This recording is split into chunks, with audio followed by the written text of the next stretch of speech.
Padre Celestial, sea tu nombre exaltado a pesar de las circunstancias. Señor, tú eres digno de toda nuestra adoración y no importa si tenemos la dicha de gozar de fluido eléctrico o no, tú eres digno de que nosotros te adoremos y este es tu día.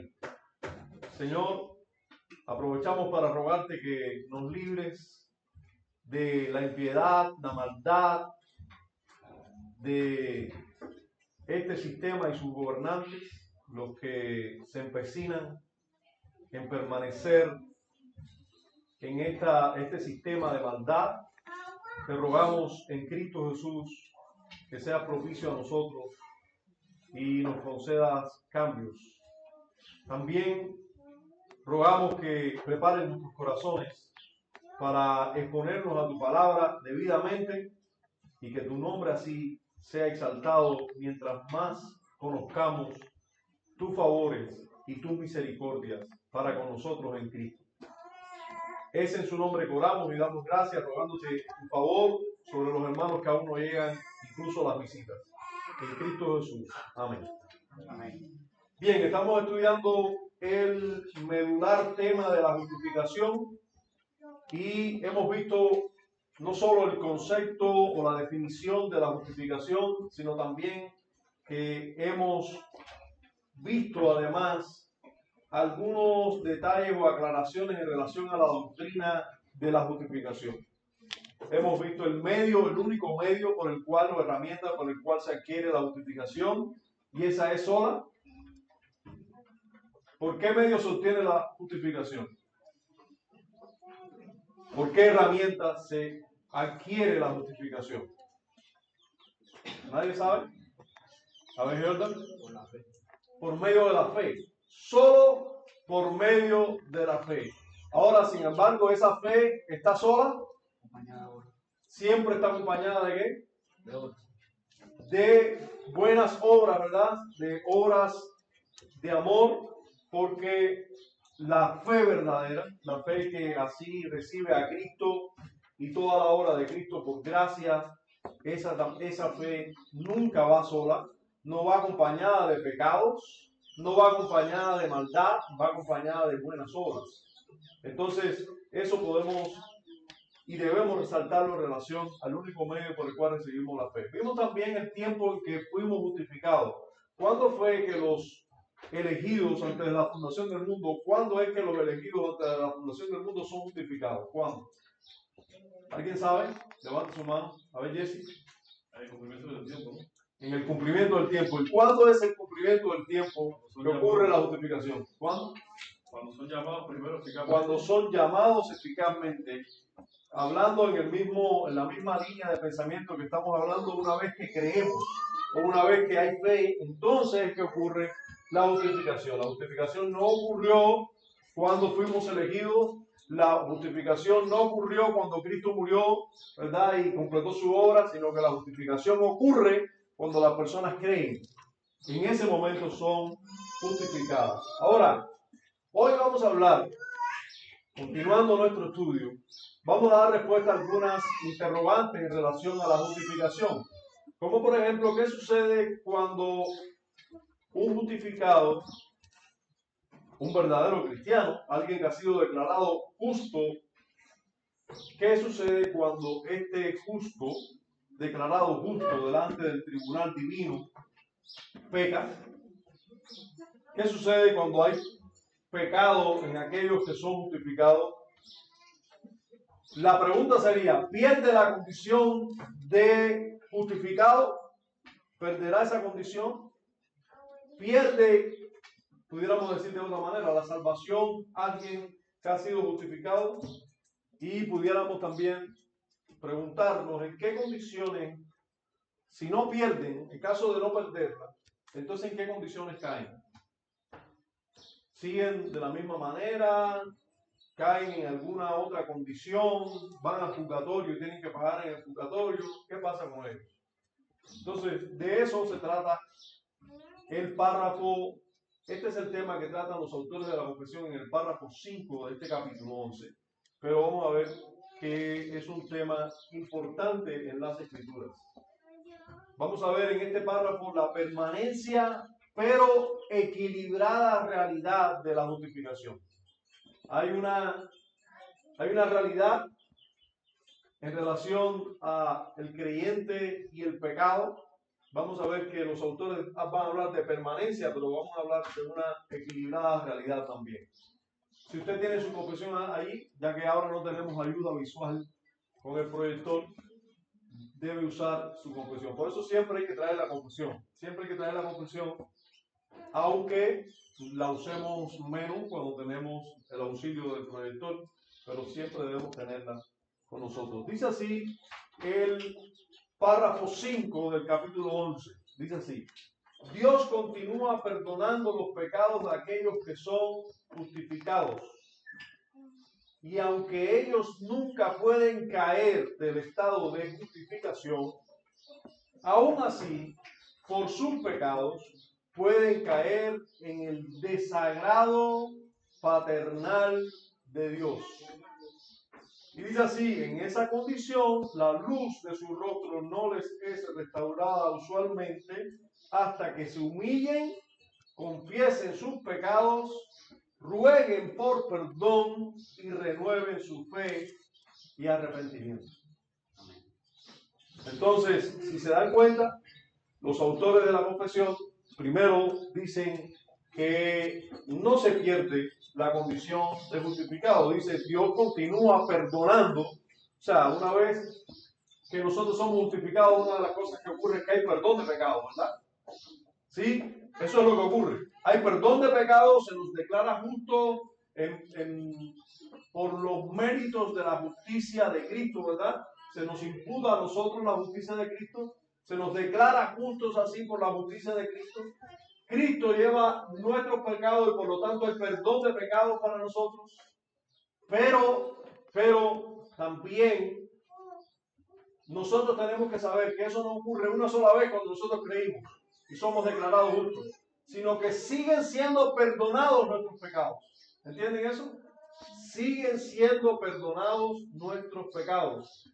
Dios continúa perdonando los pecados de aquellos que son justificados. Y aunque ellos nunca pueden caer del estado de justificación, en un estado ya en el que estamos, que no caemos de ese estado, dice también, o aclaran también, aún así, precisamente por sus pecados pueden caer en el desagrado paternal de Dios. Entonces, no caen del estado de justificación, pero sí caen ¿en qué? En el desagrado paternal de Dios. Así le llaman ellos, ¿no? Para llamarle de alguna manera el estado en el que caen. Desagrado paternal de Dios. Y luego aclaran, en esa condición, la luz de su rostro, la luz del rostro de Dios, no les es restaurada usualmente. O sea, no van a gozar de bendiciones espirituales hasta que se humillen, confiesen sus pecados, rueguen por perdón y renueven su fe y arrepentimiento.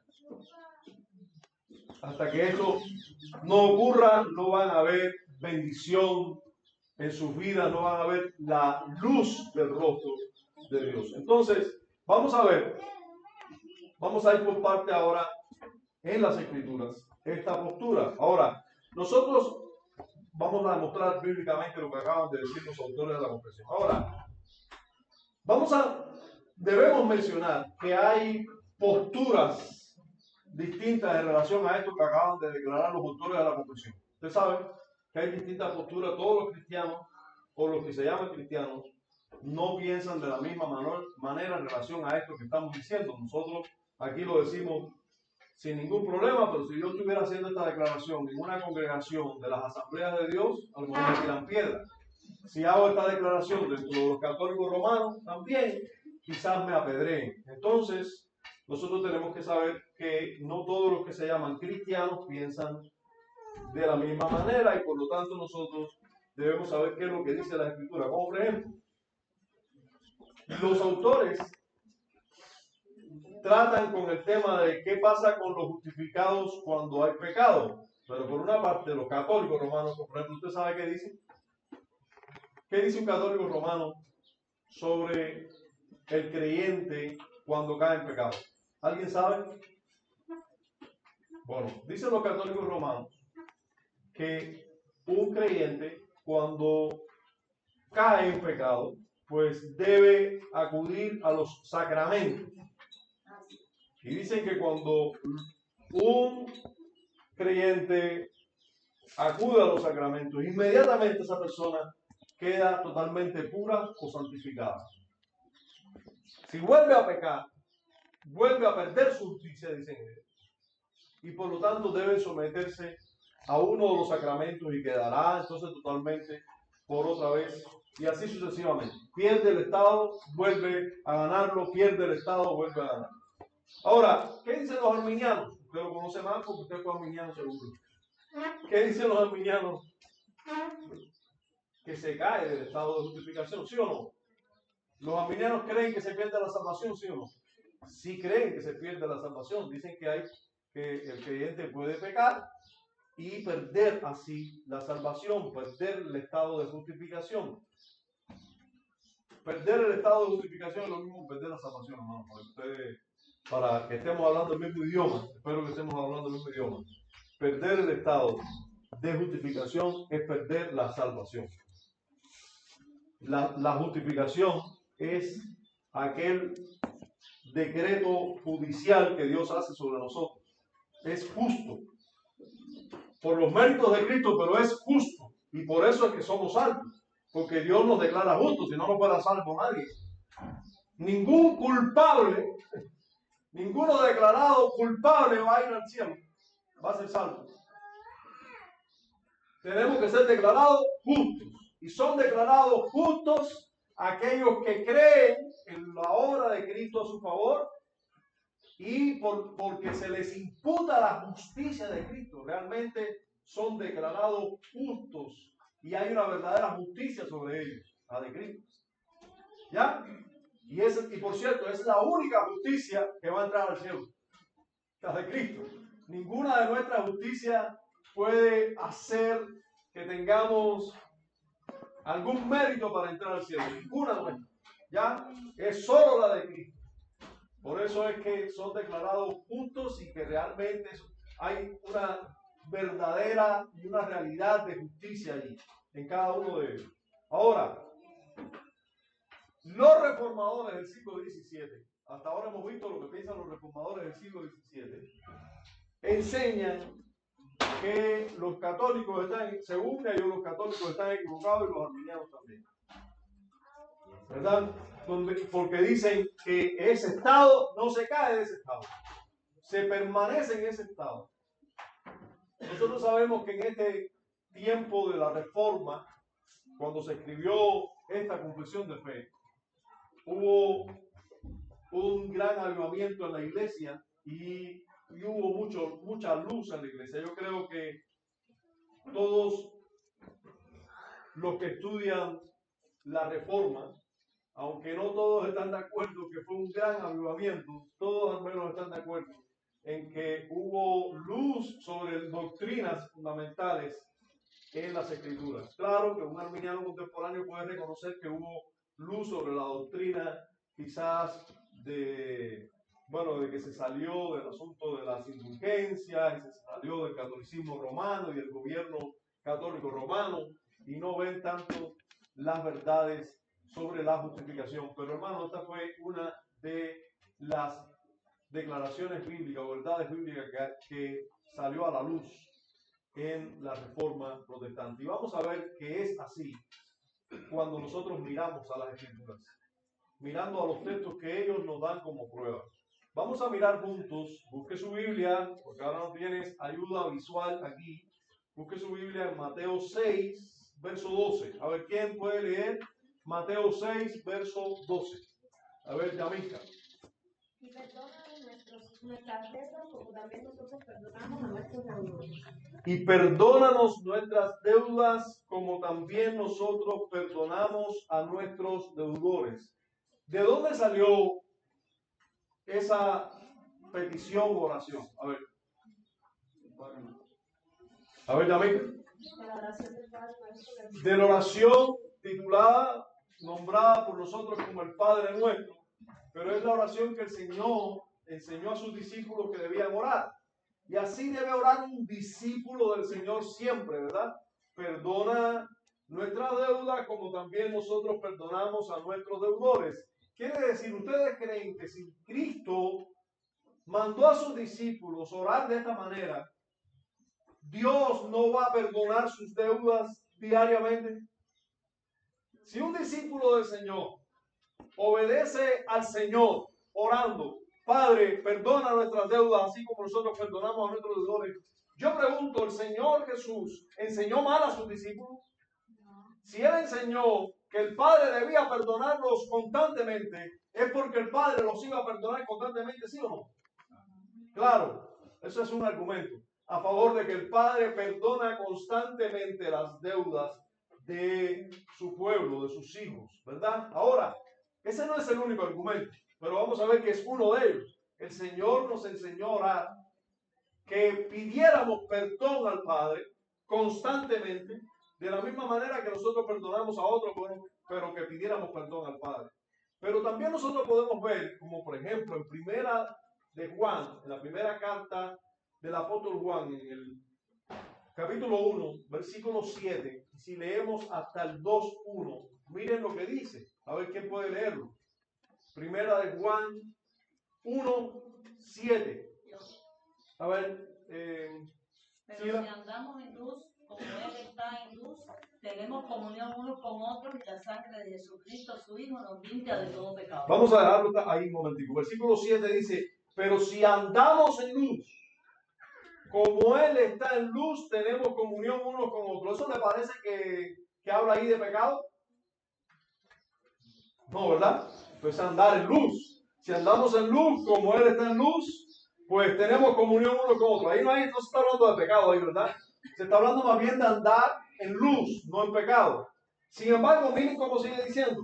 Y la sangre de Jesucristo, su Hijo, nos limpia de todo pecado. ¿Quiere decir que para un creyente andar en luz implica que no tiene pecado? No, andar en luz indica andar como Cristo quiere, pero no va a ser nunca perfecto, sino que va a haber pecados en nosotros. Sin embargo, esos pecados van a ser limpiados, ¿sí o no?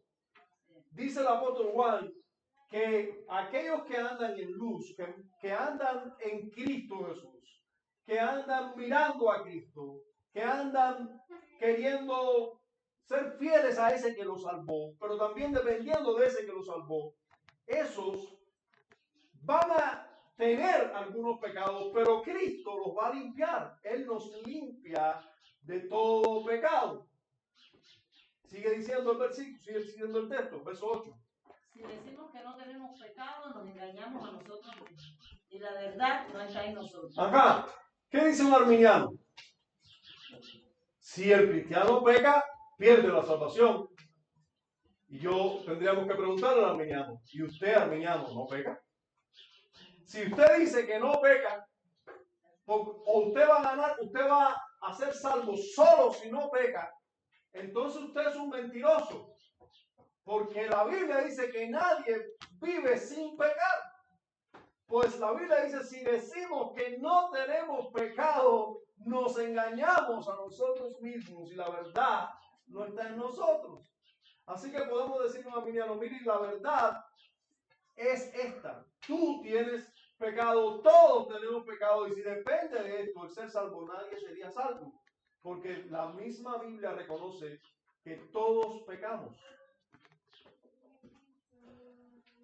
En nosotros, en todos hay pecado. Versículo 9. Si confesamos nuestros pecados, Él es fiel y justo para perdonar nuestros pecados y limpiarnos de toda maldad. Dios perdona nuestros pecados una y otra vez, ¿sí o no? Eso es lo que se está declarando aquí. Si nosotros confesamos nuestros pecados, Él es fiel y justo para perdonar nuestros pecados y limpiarnos de toda maldad. Hermanos, Él perdona constantemente nuestra maldad. Versículo 10. Si decimos que no hemos pecado, le hacemos a Él mentiroso y su palabra no está en nosotros. Y el 2:1. Hijitos míos,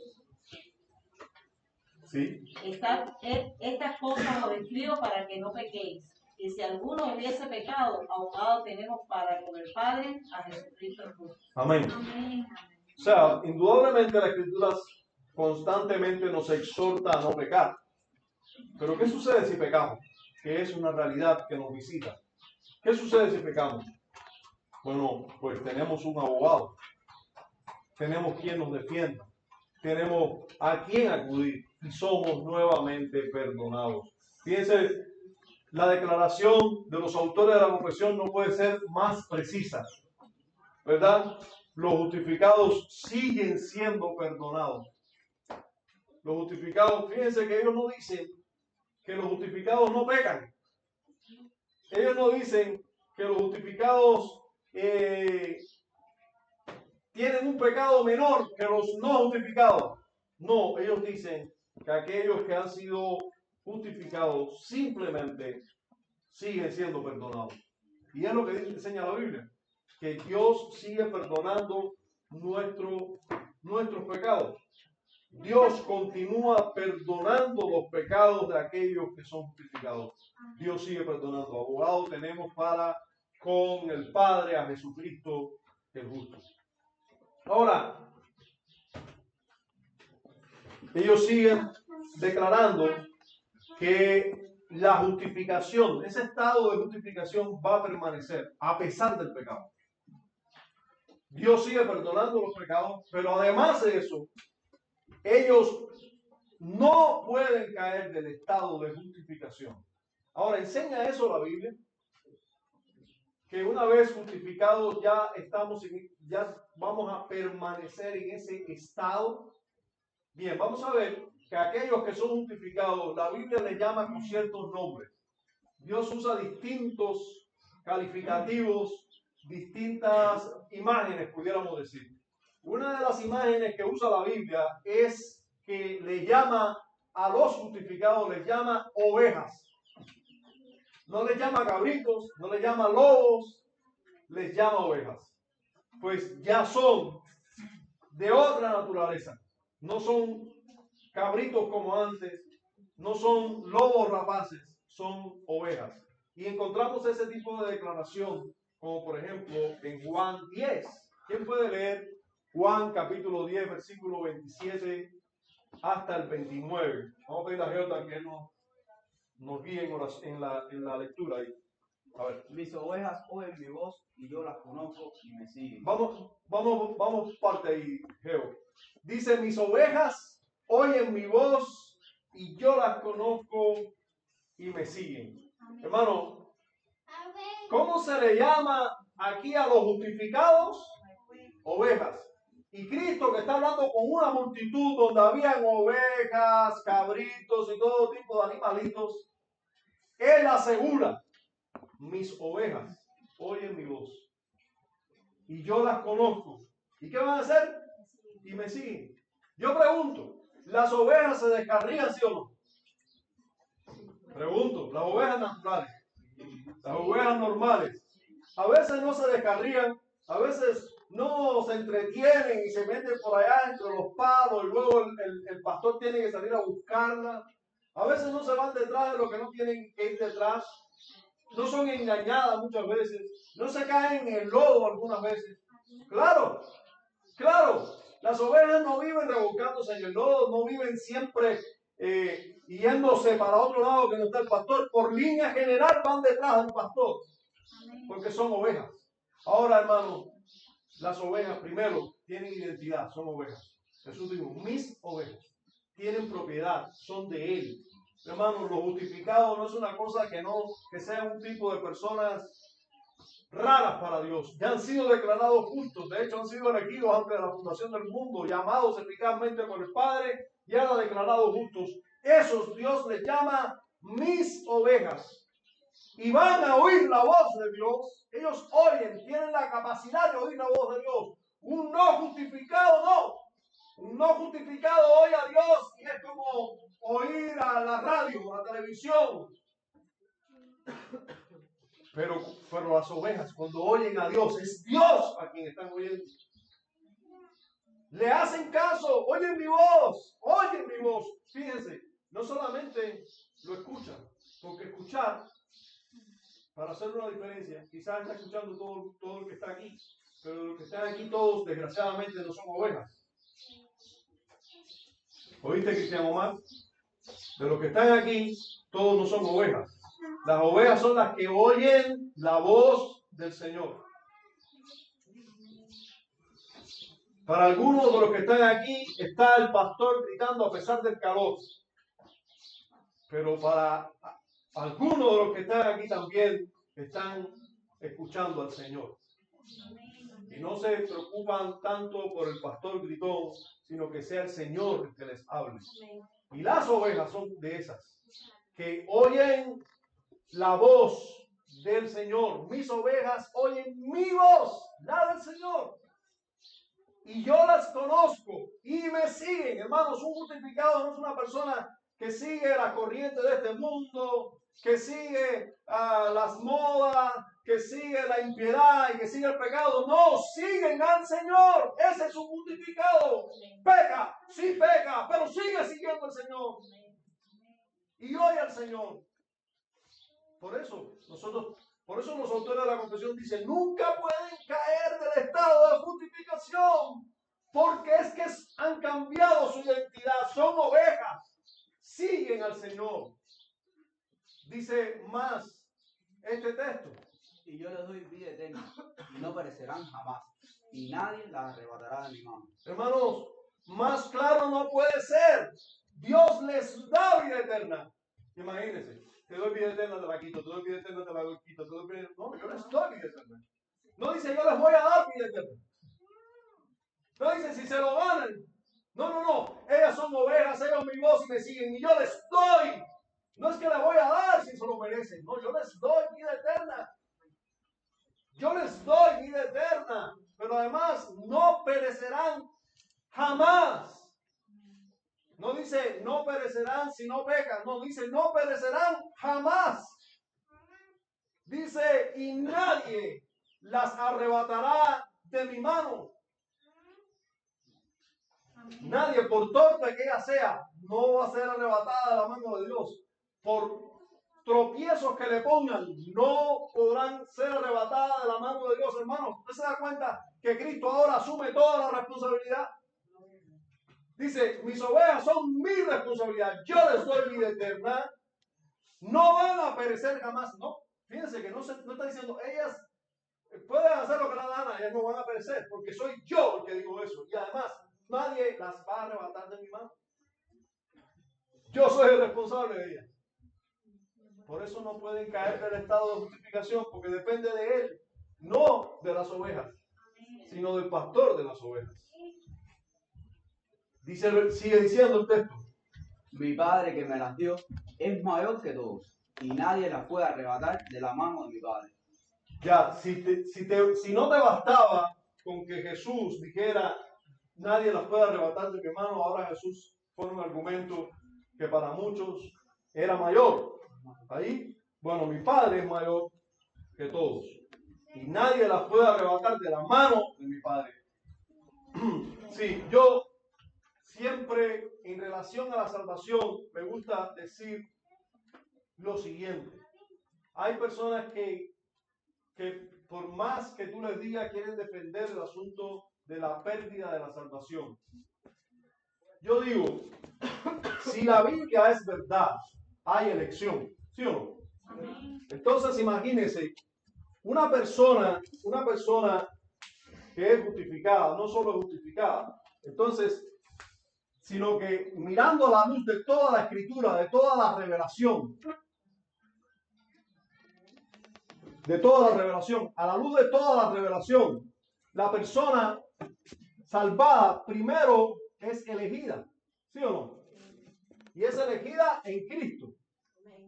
Es elegida en Cristo. Después que es elegida en Cristo, a su tiempo nace. Porque nace un día. Dios lo hizo en el vientre de la madre, esa persona nace y un día es llamada eficazmente, ¿sí o no? Un día es llamada eficazmente. Ese día, gracias a esa elección, Dios lo llama eficazmente. Y el día que lo llama eficazmente, ¿qué hace en él?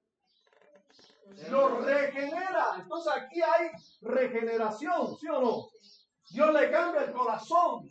Dios lo saca de las tinieblas y lo lleva a su luz admirable. Pero además Dios le da el Espíritu Santo, ¿sí o no? Dios le concede el Espíritu Santo, Dios lo llama por el poder del Espíritu y la palabra, pero también Dios le concede el Espíritu Santo. Y Dios comienza ahora aquí, desde aquí comienza un proceso que se llama como santificación, donde el Espíritu de Dios está obrando en él, donde Cristo, que ya murió en su lugar y que podemos ponerlo en cualquier lugar por aquí, porque aquí todo es gracias a la obra de Cristo. Todo esto es gracias a la obra de Cristo. Ahora, Cristo murió en su lugar. Aquí es aplicada la vida de Cristo a nombre suyo. Aquí también en ese llamamiento eficaz ocurre, en el mismo momento ocurre lo que nosotros estamos estudiando hoy, la justificación, ¿sí o no? Ese mismo día creyó y es justificado esa persona. Entonces, esa misma persona que es justificada, que es llamada eficazmente, es justificado, es declarado justo delante del tribunal de Dios para siempre. ¿Por qué? Porque se le pone la justicia de Cristo, la vida perfecta de Cristo expuesta a su cuenta, y Cristo llevó sobre él todos sus pecados. Luego esa persona es santificada hasta la venida de Cristo. Yo pregunto, el Padre es quien elige, el Padre es quien lo hace, lo crea en el vientre de su madre, el Padre lo llama, pero la obra de Cristo es aplicada a su vida aquí en el llamamiento eficaz. Desde aquí es elegido en Cristo Jesús, aquí es llamado eficazmente, aquí es santificado, aquí es sacado de las tinieblas a su luz admirable por Cristo. Recibe el auxilio del Espíritu Santo y sigue siendo santificado todos los días, pero Cristo no solamente le da su justicia, llevó sus pecados, sino que intercede todos los días por esta persona delante del Padre. Yo pregunto, si esa persona se pierde para el infierno, yo pregunto, ¿qué es Dios?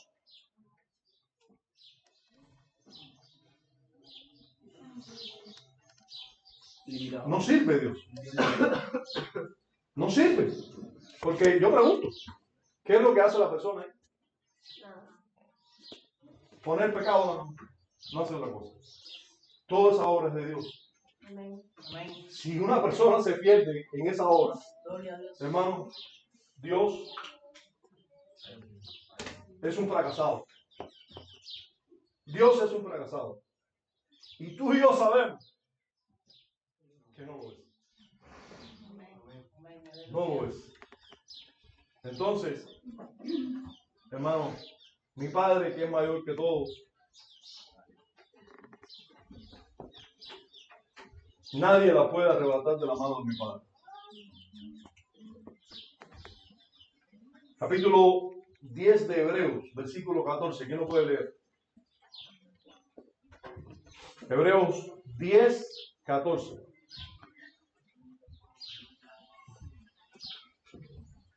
A ver, Jota. Porque con una sola ofrenda hizo perfecto para siempre a los santificados. ¿Cómo es eso? Dice el texto, dice nuestro texto, que Cristo con una sola ofrenda, ¿verdad? Que hizo, ¿cuál fue la ofrenda que dio Cristo? Él mismo se entregó, ¿verdad? Él mismo se entregó como ofrenda. Y dice el autor de Hebreos, comparando las ofrendas del antiguo pacto con la ofrenda del nuevo pacto, dice antes, ¿cuáles eran las ofrendas que se entregaban a Dios antes?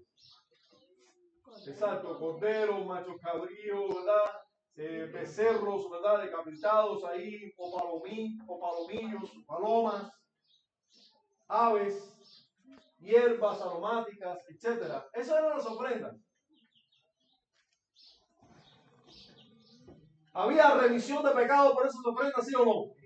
Sí, había ofrenda, había remisión de pecado, pero ¿por cuánto tiempo? Temporal. Algunas eran por un año, pero algunas eran solo hasta que pecaras otra vez. Entonces, ya había que ir a ofrecer otra ofrenda. Pero, ¿qué dice el autor de Hebreos? Que Cristo y su ofrenda es superior a cualquier ofrenda antes. porque hace perfectos para siempre a los santificados por esa ofrenda.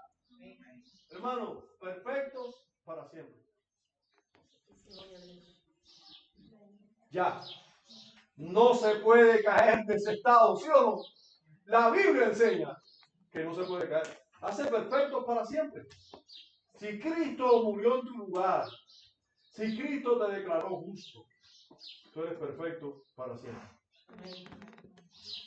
Delante de Dios, ¿no? La obra que ha sido ofrecida en tu lugar, la ofrenda, es perfecta para siempre. Así que tú has sido declarado perfecto para siempre. Aunque no lo seas, bien. Aunque se siga trabajando en ti hasta la venida de Cristo. Pero declarado perfecto para siempre. Bien, también tenemos que tocar una aclaración que hacen los autores de la conclusión sobre este tema. Y es en lo que sí caen. No caen del estado de justificación, pero sí caen en algo, según dicen los autores de la confesión, y vamos a ver en las escrituras si esto es así o no. Ellos dicen, no sé si usted tiene su párrafo ahí en su confesión, pero ellos dicen, aún así, ¿lo tienen ahí? Por sus pecados pueden caer en el desagrado paternal de Dios. Dice, en esa condición la luz de su rostro no les es restaurada usualmente hasta que se humillen, confiesen sus pecados, rueguen por perdón y renueven su fe y arrepentimiento. Ahora, ¿enseña esto la Escritura? Vamos a ver, ¿quién pudiera leer en voz alta, por favor, el Salmo 51? Los versos desde el 7 hasta el 12. Salmo 51, versículo 7 al 12. Ana María. A ver, todos saben, yo espero, lo que se cree en relación a ese salmo, ¿verdad? ¿Cuándo fue escrito ese salmo? Es el salmo de David, después de haber pecado, ¿verdad? Allí con Betsabé y estar un tiempo en ese pecado hasta que no fue reprendido. Ajá. Cuando fue reprendido el vino en sí y bueno, lo que se cree es que él escribe este salmo inmediatamente después de ser reprendido. ¿Qué dice? ¿Qué dice David? A ver, Ana María. Purifícame con hisopo y seré limpio. Lávame y seré más blanco que la nieve. Hazme oír gozo y alegría y se recrearán los huesos que has abatido. Vamos a parar un momentico ahí. Fíjense que dice, purifícame con hisopo y seré limpio. Yo pregunto, David no había sido declarado, la ofrenda de Cristo no había sido dada por David. Aunque Cristo no había muerto, los beneficios de la obra redentora de Cristo ya eran útiles para todos los que creían. Y David es un caso, ¿verdad? Él era un justificado del Antiguo Testamento. Sin embargo, ¿qué le sucede a David cuando peca? ¿Perdió su salvación? No, él sigue siendo una oveja del Señor que oye su voz y le sigue. Tal es así, que miren cómo va a orar, cómo va a rogar al Señor, porque es una oveja del Señor. Y lo escucha, y escuchó su reprensión, y va humillado a buscar al Señor. Pero sin embargo, aunque no cayó del estado de justificación de oveja, ¿en qué sí cayó? ¿Cómo se siente David? Sucio. Él se siente sucio, por eso dice, purifícame con hisopo. ¿Usted ha tomado un hisopo alguna vez para limpiar un pomo, verdad? Mete el hisopo, Señor, en mi vida y vea todos los lugares sucios, límpiame. Purifícame con hisopo, lávame.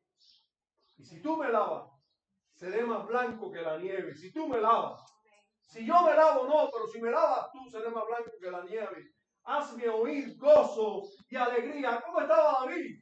Estaba contento de estar en pecado, de ir a la discoteca, qué bien me siento en la discoteca, como me gusta revolcarme en el pecado. No, Hazme oír gozo y alegría porque estaba en pura tristeza. Ese es el estado en que cae un verdadero hijo de Dios cuando hay pecado en su vida. Tristeza profunda, real. No hay alegría. Y miren cómo dice, incluso va más allá y dice, y se recrearán los huesos que has abatido. ¿Hasta dónde va su tristeza? ¿Hasta dónde va su daño espiritual? Que hasta sus huesos los siente maltratados por el pecado. Ese es el estado en el que cae un justificado por el pecado. Sí, seguimos leyendo versículo 9. Esconde tu rostro de mis pecados y borra todas mis maldades. Crea en mí, oh Dios, un corazón limpio y renueva un espíritu recto dentro de mí. Vamos hasta ahí. Fíjense cómo dice el versículo 9. Esconde tu rostro de mis pecados, como diciendo, Señor, yo te estoy viendo mirarme y me espanta que me mires en mis pecados. Esconde tu rostro de mis pecados. No mires mis pecados. Dice, y borra mis maldades, quítalas. No las mires, quítalas, bórralas. Porque están delante de mí, es lo que veo constantemente. Usted sabe que un pecador no ve sus pecados. Vive hablando mal de otros, porque ve los pecados de otros, pero no ve sus propios pecados. Cuando tú le preguntas, tú vas al infierno, al cielo, no, voy al cielo. ¿Y eso por qué? Porque yo soy bueno, no le hago mal a nadie. Vive hablando mal de otros, no le hace mal a nadie. Usted sabe que el mayor mal que tú le puedes hacer a una persona es hablar mal de él. Destruir su reputación. Usted sabe que todas las personas tú puedes hablar mal de él. Todas las personas tienen algo de lo cual podemos hablar mal. Todos. Tienen algo que tú puedes hablar mal de ellos. Todos tus hermanos tienen algo que tú puedes hablar mal de ellos. Y si tú le añades lo que tú crees que ellos piensan, más. Sí, porque nosotros llegamos a juzgar no solamente los hechos, sino que juzgamos las intenciones y los corazones. Porque decimos, claro, fulano dice eso por esto y por esto. Tú no sabes por qué lo dice, pero bueno, tú asumes. ¿Y usted sabe qué cosa es eso? Eso es semejante a matar. Matar.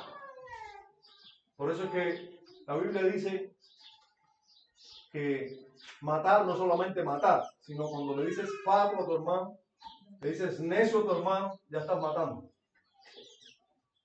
Pero el pecador no ve sus pecados. No ve sus pecados. Haga lo que haga. Estoy hablando solo de hablar mal, pero haga lo que haga, no ve sus pecados. Él ve solo las cosas aparentemente buenas que él hace. Pero una persona regenerada sí ve sus pecados, sí ve su maldad y sabe que las maldades suyas están delante de Dios y por eso le dice a Dios, borra mis maldades. Señor, bórralas, quítalas porque yo las veo, están ahí, están delante de mí. Y miren cómo va más allá y le dice a Dios, crea en mí, oh Dios, un corazón limpio, quita este corazón que no hace más que pecar, límpialo y renueva dentro de mí un espíritu recto, no torcido, que se va detrás del mal siempre. Haz esto. Cámbiame porque indudablemente yo no puedo cambiarme a mí mismo. Cámbiame. Y el verso 11 dice, Ana, verso 11. No me eches de delante de ti y no quites de mí tu Santo Espíritu. Lo único que desea es que Dios tenga de él misericordia y que le devuelva la presencia de su Espíritu. Y versículo 12. Vuélveme el gozo de tu salvación y espíritu noble me sustenta. Sí. Estaba totalmente triste, no había gozo, no había seguridad de salvación en David. Esta es la condición en la que cae una persona justificada cuando peca. En Mateo 26, 75, ¿quién lo puede leer? Mateo 26, 75, 26, 75. ¿Qué orden? Entonces Pedro se acordó de las palabras de Jesús que les había dicho, antes que cante el gallo me negarás 3 veces. Y saliendo fuera lloró amargamente. Sí, no solo lloró amargamente. Era un pecado horrible el de Pedro. ¿Perdió el estado de justificación? ¿Perdió la salvación? No. De hecho, una muestra evidente de que no habías perdido la salvación era precisamente que lloró amargamente. O sea, se lamentó amargamente de lo que hizo. Él no fue y se ahorcó. Se quitó la vida, todavía siendo más desagradecido a Dios. No. Él lloró amargamente porque el autor de la vida, aquel que lo había hecho todo, había dado todo bien, él lo había traicionado. Él lloró amargamente. Ese es el estado en el que caen. Una tristeza que no se puede describir, solo con la palabra amargura se puede definir correctamente. Lucas capítulo 1 versículo 20, ¿quién lo puede leer? Lucas 1:20. A ver, se lo están dejando a Jordan, menos Jordan. A ver, Pedro, Lucas 1:20. Y ahora quedarás mudo y no podrás hablar hasta el día en que esto se haga, por cuanto no creíste mis palabras, las cuales se cumplirán a tu tiempo. Amén. ¿Saben de quién se está hablando aquí? ¿Hay quién sabe? De Zacarías en este caso. Sí, de ese pasaje en que cuando le he revelado a Zacarías que iba a tener un hijo después de ya anciano, él dijo, bueno, ¿cómo es eso? Y no creyó. Y no creer, hermanos, es pecado. ¿Saben? ¿Saben? ¿Escucharon? No creer es pecado. No creer es pecaminoso. Y Zacarías estaba ahí no creyendo el mensaje de Dios por medio de un ángel, por medio de un mensajero. Y al no creer, se le dijo, ¿no creíste? Pues vas a recibir un castigo paternal. No vas a perder tu salvación, no vas a perder la salvación que no es tuya, que Dios es el autor de ella. No vas a perderla, pero una cosa sí va a pasar contigo, vas a quedar mudo. Entonces, ¿qué estamos viendo aquí? ¿Qué le pasa a aquellos justificados que pecan? ¿Pierden la justificación? No, pero sí pierden el gozo, pierden la seguridad de salvación, caen en un estado de desagrado de sí mismo, caen en un estado, pudiéramos decir, amargo, y también pueden ser disciplinados, como en el caso de Zacarías, que quedó mudo por no creer las palabras del Señor. El Salmo 32 nos habla un poco de esto también. Versos 3 al 6. ¿Quién lo puede leer? Salmo 32, 3 al 6. A ver, alguien que no haya leído. 32, no, ya sí la leyó. Alguien que no haya leído. Porque bueno, yo creo que no son ustedes los únicos que saben leer, ¿no? A ver, Lidia. Sí, 32, 3 al 6. Mientras se envejecieron mis huesos en mi gemir todo el día, porque de día y de noche se agravó sobre mí tu mano. Se volvió mi verdor en sequedad de verano. Sí, hasta el 6. Mi pecado te declaré, y no encubrí mi iniquidad. Dije, confesaré mis transgresiones a Jehová, y tú perdonaste la maldad de mi pecado. Por esto orará a ti todo santo en el tiempo en que pueda ser hallado. Amén. Hasta ahí. Entonces, miren, el salmista está hablando un poco desde su experiencia y diciendo lo que ocurre cuando uno no confiesa su pecado. ¿Qué es lo que hace un santo? Un santo realmente, un justificado realmente, cuando peca, ¿qué le ocurre? Sigue creyendo, hermano, y sigue arrepintiéndose. Sigue creyendo y sigue arrepintiéndose. ¿Y a dónde va a ir?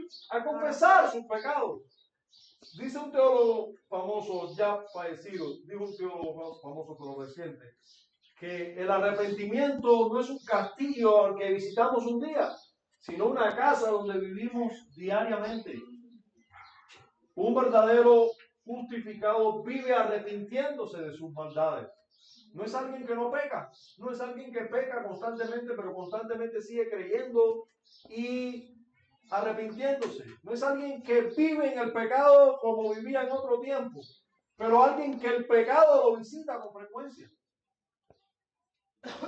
Porque cada vez se acerca más a Dios y mientras más se acerca a Dios, más ve sus pecados. Antes solo veía los pecados que eran robar, matar y adulterar, pero ahora sabe, ahora ve que hay más pecados que eso. Ya no andan aquellos escandalosos, andan otros pecados. Entonces no es que todavía, no es que no tenga pecado, pero vive arrepintiéndose. ¿Y qué dice el salmista? Mientras callé y no confesé mis pecados, mis huesos estaban ahí. Dice, mientras callé se envejecieron mis huesos en mi gemir todo el día. Estaba lamentándome, pero no veía mi pecado. Dice, porque de día y de noche se agravó sobre mí tu mano. Lo que hizo fue que hubo más apagones, había más quejas, pero menos confesión de pecado. Y entonces lo que ocurría es que se sumaba al apagón y a las quejas un malestar que yo no entendía. Se volvió mi verdor en sequedad de verano. O sea, yo que vivía reluciente, ahora lo que veo es sequedad nada más, porque no me arrepentí. Y ahí hay un silencio en el Salmo, Selah. Hay un silencio en el Salmo, porque hay un cambio de estado y hay un cambio de condición. Dice, mi pecado te declaré, luego de silencio. O sea, estaba yo ahí y digo, bueno, Señor, yo no merezco la electricidad, es una gracia que tengo en este siglo, pero no es que yo la merezca. Yo no merezco mejores gobernantes porque yo no he hecho nada por merecerlo, ni hago nada por merecerlo tampoco. Entonces, gracias por lo que no tengo también y por lo que tengo. Mi pecado te declaré, más bien reconozco que vivo en maldad y que yo puedo estar aquí sudando, transpirando, y eso es una bendición. Usted sabe que hay personas que no transpiran, que no sudan. Hay de ellos, están enfermos. Nosotros transpiramos, gracias a Dios, refrescamos. Dios nos diseñó para refrescarnos. Por eso a veces los abanicos van en contra de él. Porque no transpiramos y no nos terminamos de refrescar. Ahorita yo estoy aquí temblando de frío, de tanto transpirar. Mi pecado te declaré y no encubrí mi iniquidad. Dije, confesaré mis transgresiones a Jehová. Y miren cómo dice, y tú perdonaste la maldad de mi pecado. Por esto orará a ti todo santo en el tiempo que pueda ser hallado. Hermano, Dios perdona, Dios sigue perdonando a los santos. Y los santos van a orar, van a buscar el rostro de Dios y van a ser bendecidos por Dios y van a ser renovados por Dios. Cuando hagan esto, van a recibir el cálido abrazo del Padre que los estaba esperando. Como al hijo pródigo. Aquí estoy a la puerta. He estado todo el tiempo esperando que regreses. Todo el tiempo. Por último, vamos a leer primero los Corintios 11, 30 a 32. ¿Quién no puede leer? Que no haya leído ya. Primero los Corintios 11, 30 al 32. A ver, Janet. Por lo cual hay muchos enfermos y debilitados entre nosotros, y muchos duermen. Sí, pues si nos examinásemos a nosotros mismos, no seríamos juzgados. Mas siendo juzgados, somos castigados por el Señor, para que no seamos condenados con el mundo. Así que, hermanos, hasta ahí. Fíjense lo que nos dice este pasaje que todos conocemos, ¿verdad? Hablando de la cena del Señor y de que algunos mueren, ¿verdad? Porque son castigados por el Señor, pues toman la cena indignamente. Pero este texto está dejando una enseñanza implícita. Hay personas que están enfermas, debilitados, algunos hasta mueren, como dice aquí, duermen. Y dice, si pues nos examinásemos a nosotros mismos, no seríamos juzgados. Ahora, todo esto, si ocurría en la cena del Señor, y si ocurría con los creyentes de la cena del Señor, asumiendo esto, ¿qué cosas eran? Disciplinas paternales de Dios. ¿Eran pérdida de la salvación? No. Disciplina paternal de Dios. Aún cuando lo que venga sea la muerte. Aún cuando lo que venga sea la muerte. Disciplina paternal de Dios. Hermano, nosotros podemos estar seguros de eso. Dios puede traer disciplina a sus hijos cuando están en pecado, pero no les quita la salvación. No los saca del estado de justificados. Voy a terminar con un comentario que hace Alexander Bosch sobre este párrafo 5. Dice, antes de la justificación, Dios es un juez airado. O sea, antes de que una persona llegue a ser justificado, Dios es un Dios airado, un juez airado, que tiene la sentencia de la ley suspensa solo por un poco de tiempo. Ahí está el juez airado ahí, no ha declarado todavía culpable y enviado al infierno a nadie, pero está ahí. Después de la justificación, o sea, una vez que una persona es justificada, la ley, en lugar de condenar, liberta y pide que al que alcanzó la justificación se le considere y trate como un hijo, conforme a lo estipulado en el pacto eterno, y Dios ya como un padre amoroso comienza a ejercer todos los oficios benévolos que corresponden a la nueva relación. Esto requiere, por supuesto, disciplina y corrección, tanto como consuelo y esperanza. Independientemente del plan de salvación, todos los sufrimientos para los reprobados son como parte de las penas eternas. Después de la justificación, todos los sufrimientos de cualquiera género que sean son castigos paternales mandados para corregir las faltas y mejorar las virtudes. Hermanos, creo que debemos orar dando gracias a nuestro Dios y Padre, porque una vez que nos justifica nos trata como hijos. Y aún las aflicciones tienen un propósito de santificar y corregir. Amén. Así que si estamos sufriendo alguna aflicción ahora, todo esto es para santificar y corregir. Padre, gracias damos en Cristo por la justificación. Gracias, Señor, por la dicha de estar en este estado. Gracias por ser recibido por ti como justo, porque ni aún el pecado nos separa de ti. Solo va a ser el pecado que nos trates como a hijos y nos disciplines. Gracias incluso por las disciplinas por el pecado. Gracias por cada aflicción, por cada una de las cosas que pasamos para más santificación. A ti sea la gloria en Cristo Jesús. Amén. Amén.